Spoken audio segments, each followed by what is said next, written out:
Crosby, and you're listening to the Mean Joe Grizzly podcast. Hey, it's Tom Matthews from Return of the Living Dead and Friday the 13th, Part 6, to name a few, and you're listening to the Mean Joe Grizzly podcast. Enjoy. Hey guys, Tyler Main here, and you're listening to the Mean Joe Grizzly podcast. Hi, I'm John Russo, screenwriter of Night of the Living Dead. Welcome to the Mean Joe Grizzly podcast. Enjoy. Let me introduce myself. I'm Joe Grizzly, bitch.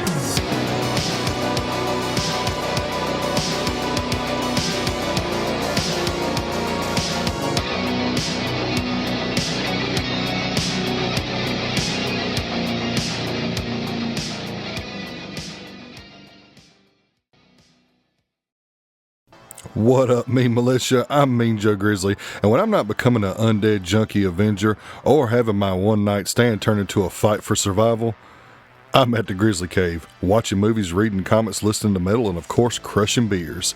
And on this week's episode, I'm going to be reviewing the perfect example of what not to do with a remake or reimagining, as well as an awesome serial killer thriller. Say that 3 times fast. But before we get started, please make sure to follow me on all social media pages, subscribe to the show wherever you listen to podcasts, and subscribe to the YouTube channel by clicking the links in the description below. By doing that, you'll help me continue to talk about all forms of badassery. So let's get started by talking about the remake of The Crow. This is Grizzly Grade Reviews.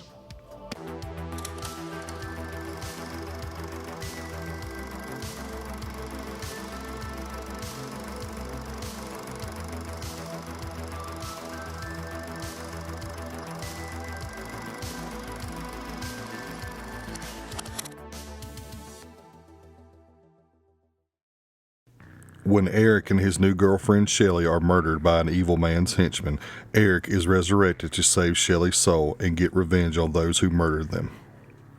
So this movie was announced years ago, and it went through development hell for even more years. We've seen multiple actors cast in the role of Eric Draven, including Jason Momoa, and we even got concept shots of him in full Crow makeup, and it was awesome. But then he dropped out, and it was once again placed on the back burner. But a few years later, the powers that be finally said they had a good script and that Bill Skarsgård was set to play Eric Draven, and they were finally moving forward. So I got a little excited and even a little optimistic. And then I seen the first trailer and was immediately skeptical, but I still decided to give it a shot. And it wasn't as bad as I thought it was going to be, but it damn sure wasn't good. So, just to get this out of the way, I just want to be perfectly clear that I do not subscribe to the notion that nobody can play Eric Draven but Brandon Lee. That is pure nonsense and bullshit. So, if you go into this movie comparing it to the original, which there are going to be times here where I'm going to compare it to the original because I just feel like the original did a much better job of adapting the story that it's based off of, you're automatically not going to like this movie. So I completely put that out of my head, and I went into this movie just trying to be as clear-headed as I possibly could. And a lot of people that are so against this movie even being released, y'all don't even know that this was based on a comic book. So this whole, it's disrespectful to Brandon Lee, that's complete bullshit. So you people sit down, shut up, and people that want to go and watch this movie, go watch it. Don't let some asshole tell you that you can't watch it because it's wrong. That's just nonsense. So with that little rant out of the way, let's move on to the positives. I've got to give credit where credit is due. For me, I appreciated that they pulled a couple of little things here and there from the original comic story and incorporated it into the movie. Now, they are very, very small details, but nevertheless, I really appreciated it. I thought that as a fan of the comic, to see those little things, I thought that was really cool. And they do some things that even the 1994 movie does not do.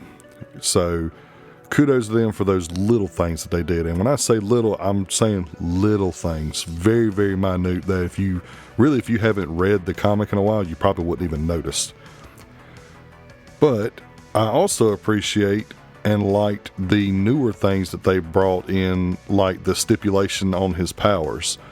I'm not going to go into that per se, but the idea of this stipulation on his powers was pretty unique, and I like that take. And I like this limbo dimension or space that Eric goes to when he first gets murdered and he revisits throughout the movie. I thought that was a pretty cool idea that they brought in. And lastly, I absolutely loved the brutality of this movie. When there is moments of violence, and that's the key word, is when, or action, the kills are gory as fuck, to the point that this might be, off the top of my head just thinking, one of the goriest movies I've seen this year, if not the goriest I've seen this year. So I was very, very, very surprised at that, because, man, if you're looking for kills, if you're looking for gore, man, this movie's fucking got it, that's for sure. But unfortunately, that's where the positives end for me. So moving on to the negatives, the love story and how it transpires, it isn't convincing or believable in any way, shape, or form. Eric and Shelley are essentially two junkies that meet in rehab, escape, go crash somewhere, do a lot of drugs, fuck a lot during the day, and party all night. And this is what happens in what seems like only a few days. Now, I understand that love at first sight might be a thing that happens for some people, but it's just not probable. Saying some sweet things to each other and having a lot of sex isn't love, guys. It's just not. What made the romance between Eric and Shelley in the original 1994 film and in the comics so believable was because the director made us feel their chemistry and love through just like a few little flashbacks. And Bill Skarsgård and FKA Twigs, or whatever the hell her name is, they have no chemistry at all. At all. We're supposed to believe that these two have a love that is so strong that it transcends death, but they did nothing to convince us of that. And it's incredible. It's crazy that maybe throughout the entire movie in the original Crow, there's maybe 2 minutes worth of flashback scenes, and there was so much chemistry and like evidence of love between those two characters in that movie, and it was only done in like 2 minutes, guys. They spend like the first hour and 15 minutes on this shit, and they still cannot convince you that these two are in love in a believable manner. It's a very juvenile way of looking at two people being in love, and it's just not believable, which leads me to my next point. The pacing is absolutely horrendous. So the first hour and 15 minutes is spent on poorly establishing Eric and Shelley's love, another 30 minutes on Eric coming back as the Crow and investigating the people who killed them and whining about it, and then 10 minutes of badass action, violence, and a little brief time where we actually get a damn good representation of the Crow, and then 5 minutes on a bullshit ending. And it crawls. Like, you feel every bit of that runtime. And this is partially because of how poorly it's written. Moving on to that, the structure of the script and how it consistently contradicts itself is maddening. It is crazy that Zach Baylin co-wrote this movie when his record is pretty damn good. The guy wrote Creed 3, Gran Turismo, and King Richard, which he won an Academy Award for, so what the fuck happened? How did he and William Schneider spend 60% of the movie on poorly establishing the love story between Shelley and Eric, and then wrote all of the next 20% of that movie on Eric whining his way through an investigation, and then only gave us a mere like 10% on Eric actually being a badass version of the Crow that we all know and love? What the hell happened? Let's put that on the back burner for a second. Let's talk about probably my biggest gripe. The way that Eric is written is just a travesty. And I understand that there are different versions of The Crow. I get that. I don't need anybody going, well, actually, there's different versions. I understand that. But this is Eric Draven. At least that's what they're leaving us to believe. Everything points to him being Eric Draven. So the character of Eric Draven is a ruthless and relentless force of vengeance in the comics, and he even enjoys tormenting his enemies physically and mentally. But he is also a tortured soul that is emotionally distraught, to say the least. But he never questioned his love for Shelley, nor does he ever question his mission. And there are several times that this happens. In fact, he doesn't truly become the Crow until the last 15 minutes of the movie. And poor Bill Skarsgård, he does the best he can with what he was given and who he was forced to work with. We only briefly get to see how much potential he had as being a great version of the Crow, and that's in the epic opera house scene that you see all over the trailers. Going back to the script and touching on the last point I want to make with it, I mentioned before how it contradicts itself, and just with an example, what kicks this all off is the existence of a video on a cell phone that Shelley's in possession of, and this video will, quote, expose the villain of the movie. And when Eric finally sees this video, it causes him to see Shelley in a bad way, so he doubts his love for her. But he knows right away that Shelley wasn't in control of herself at all. So why would he see her negatively in any way if she wasn't in control of herself? I thought we're supposed to believe that this love transcends death and that nothing can break that bond. But you see a iPhone video of her doing something horrible, but she is being completely controlled by the villain, and you're like, oh man, she's a bad person. I don't know if I love her as much as I thought I did. What the fuck? That's completely contradicting everything. So you poorly establish their love from the get-go, and you expect us just to buy into that, then you do this to undercut it. Makes no sense. And furthermore, why didn't they get out of the fucking city? Why didn't they leave? Why, when they escaped the rehab facility, why the hell did they go back to the fucking city and stay there for essentially days?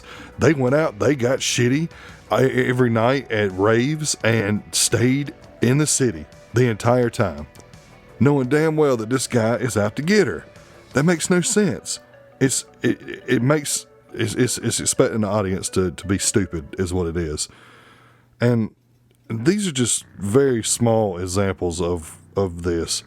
But speaking of Shelley and the villain, Shelley is portrayed by a British artist and songwriter named F.K.A. Twigs, and she is horrible. She's completely wooden in her performance, and I've actually seen some people like saying that she was great in this movie. What fucking movie did you watch? She was awful. She brought nothing great to this role. She was just the ditzy junkie girl. And so pretty much to sum up how I feel about it, she has a stupid artist name, and she sucks at acting. So there's that. Yeah, I know that's very harsh, but she really wasn't great at all.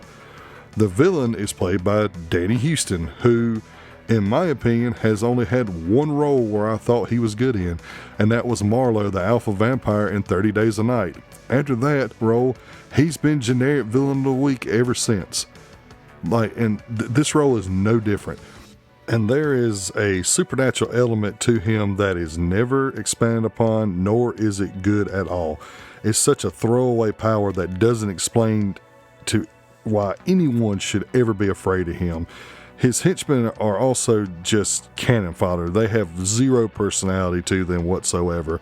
Nothing like the henchmen in the original 1994 film or the comic book. Like, there is no T-Bird, there is no Skank, there is no 1010, and he is most certainly no top dollar.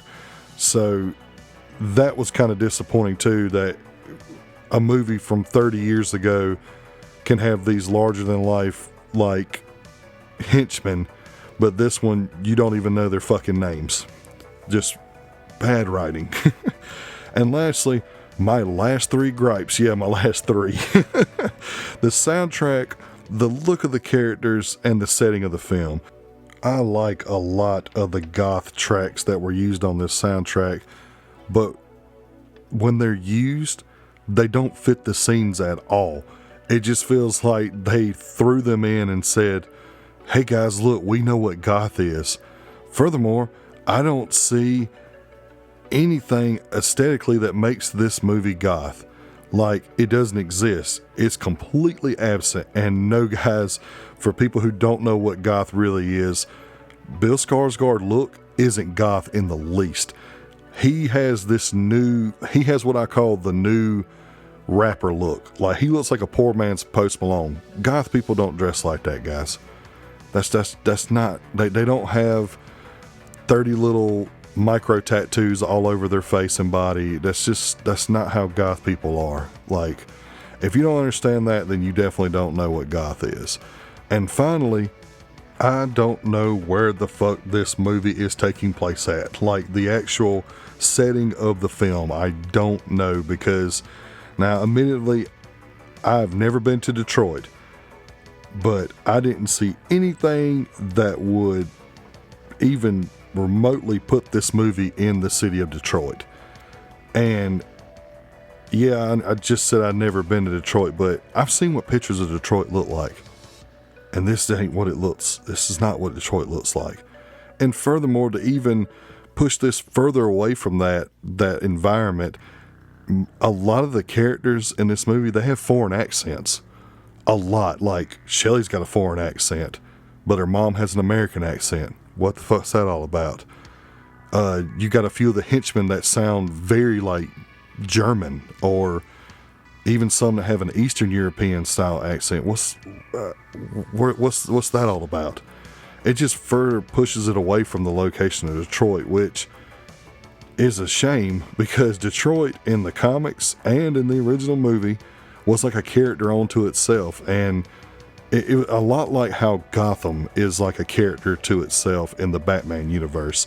And it just took away that environment, that brooding environment that we really needed in this movie. Like, it just didn't, it didn't make sense, and it didn't fit what this story should have been. So overall, this movie isn't unwatchable, and this isn't as bad as Night Swim or Imaginary, and it definitely isn't as bad as Madam Web at all. Nowhere close. But it's not a good movie, and it's definitely not a good reimagining or remake of The Crow. And I appreciated a few of the small details from the comics and some of the goriest kills of the year. But that can't save the bad writing, the bad acting, and the horrific pacing. So with all that being said, The Crow gets a 2.5 out of 5 and is not Grizzly grade guaranteed. So let's talk about a movie that you should go see instead of The Crow. Let's talk about Strange Darling. Two strangers meet at a bar and proceed to have a masochistic, drug-filled one-night stand, but nothing is as it seems when it spirals into a vicious killing spree. This movie was fucking wild.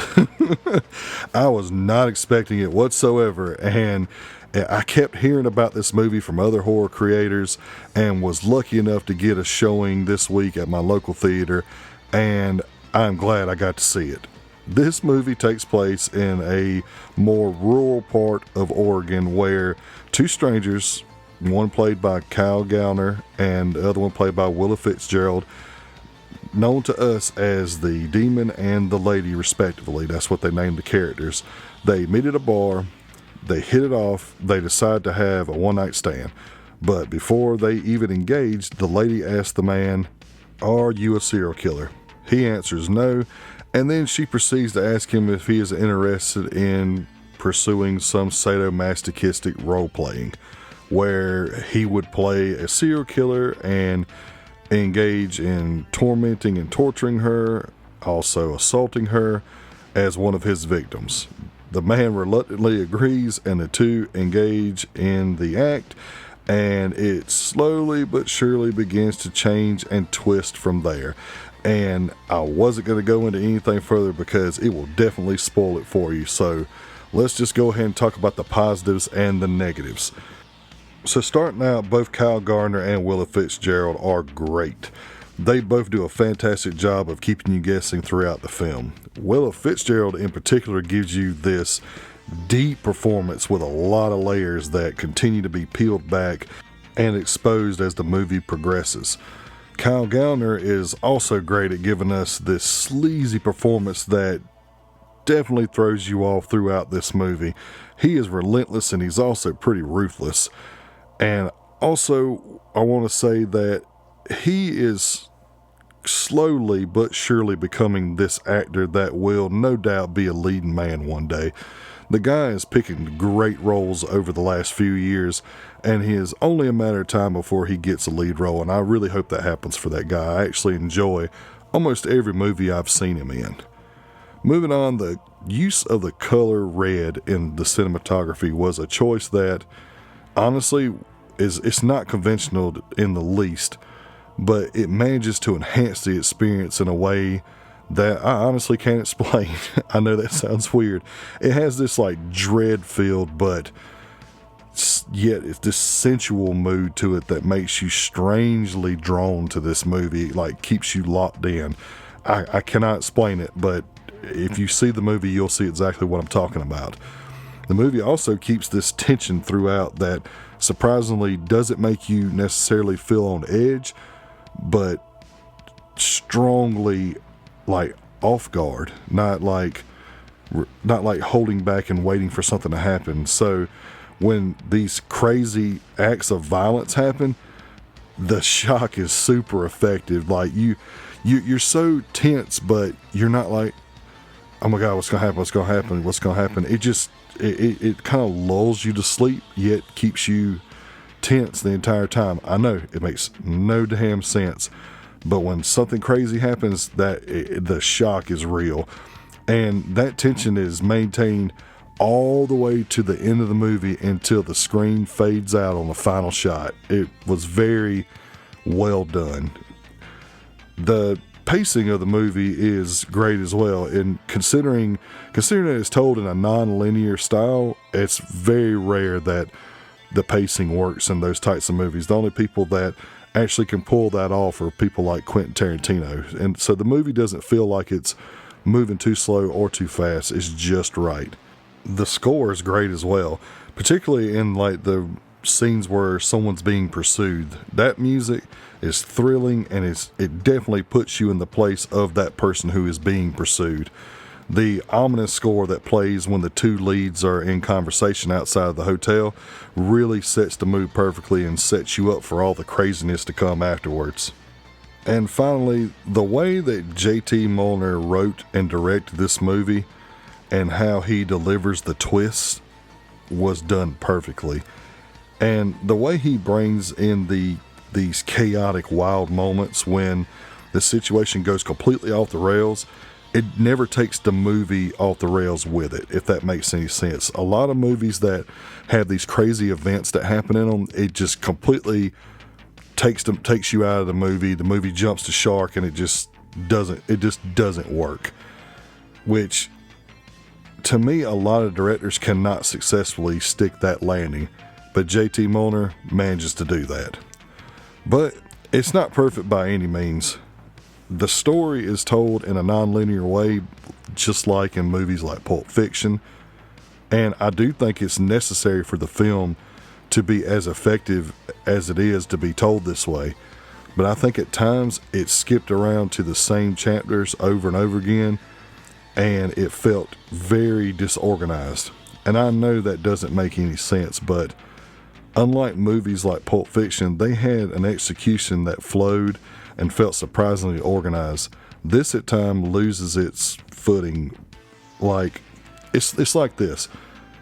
It's in chapters, but it will like skip throughout the chapters. Like if you're reading a book and you're in chapter 4 and you're like halfway through that chapter, you stop right there and you skip to the end and read the entire final chapter, and then you'll skip to chapter 2. That's where that's the difference between how a movie that's in non-linear like a Pulp Fiction is and how this movie is. And I think that was something that really plagued the movie, particularly early on in the film. But it does correct itself by the end. Everything does come together nicely. There is this alarming amount of disbelief in some of the actions of some of these characters. As good of a job as Kyle Gardner did in this movie, there are multiple times throughout where his character displays a level of carelessness and ignorance that is honestly shocking in itself. But his character isn't alone. There are a couple of characters that they just do crazy shit that doesn't make any sense. Like, they just take somebody's word for it instead of actually like investigating, or they laxadaxily like casually walk around something that's really dangerous, knowing damn well something could happen. You'd have to see the movie to see what I'm talking about. But that was kind of, it wasn't grating, but it was kind of like, damn, this movie's written so well, how the hell did they screw this up? And finally, one more minor nitpick I had is that there is a long shot at the end of this movie that goes on forever. And for those that have seen the movie, I understand the purpose of the shot. And I love the shot, but it didn't have to last as long as it did to serve its purpose. Like, they could have cut that shot down half of the time and it would have been just as effective. But this is yet again another limited, smaller release that has blown me away. This has been a hell of a year for these smaller releases, and Strange Darling is no exception. If you love serial killer movies that dive into the cat and mouse games and movies that go completely off the rails in a good and absolutely wild way, then Strange Darling is for you. Just make sure you can handle some stupid character decisions and the non-linear storytelling. So with all that being said, Strange Darling gets a 4 out of 5 and is Grizzly grade guaranteed. Go check it out. If it's playing at a theater near you, it's definitely worth it. And if it's not playing at a theater near you, definitely check it out when it hits VOD or on a physical release. And that does it for another episode. Make sure you click the links in the description and subscribe to the show wherever you listen to podcasts, and also follow the YouTube channel so you don't miss any of the content I'm bringing your way. Also, make sure you check out Carl Casey at Whitebat Audio. He is a synthwave master, and his music is being used throughout each episode, so check him out on Apple Music, Spotify, and YouTube.